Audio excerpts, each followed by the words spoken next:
červený, výběr z roznů. Má to 12,5 alkoholu. To je dobrý víno, co je to za víno? Jo, to je to červený. Aha. Nechceš svést?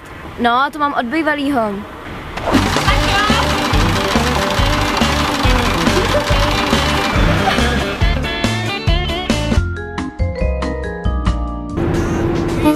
Přepočet trasy. Po 1 kilometru doprava. Za 100 metrů máš odbočit vpravo a za 500 vlevo. Co kecáš, prosím tě? Před chvilkou jsi mě řekla, že za 36 metrů mám odbočit doleva. Ježiš, dělej, než nám zavřou.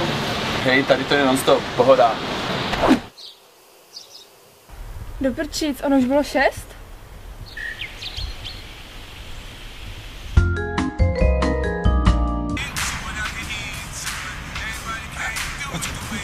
Otevři to!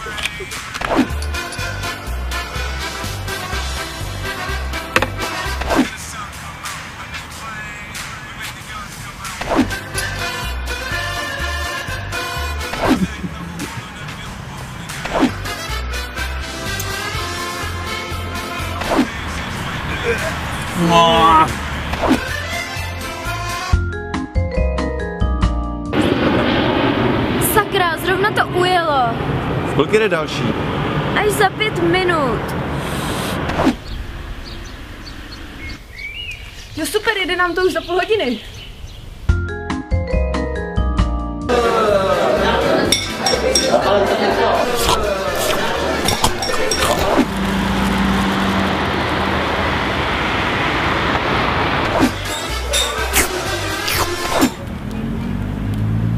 Já už nemůžu. Nechceš to dojíst? A to si nedáš ani hranolku? Teď víš, že držím dietu. Takže ty jsi mě podvedl s tou moravskou courou? Já jsem to věděla, že jsi mě podváděl, ty hajzle hnusej.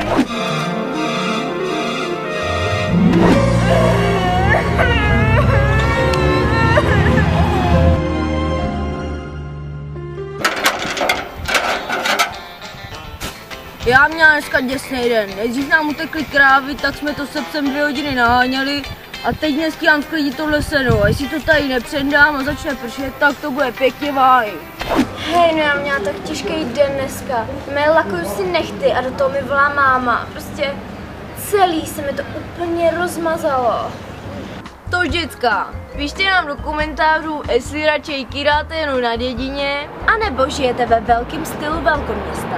Chtěli bychom poděkovat těm synkům Foukalům a celému jejich vinařství Za velkou zásobu skvělého vína. Pro půjčení prostor k natáčení a neuvěřitelnou pohostinnost. a pak také Dreamcatcheru, projektu, který plní sny, bez nějž by tahle prča vůbec nevznikla. Tož zdarec! Tak čau.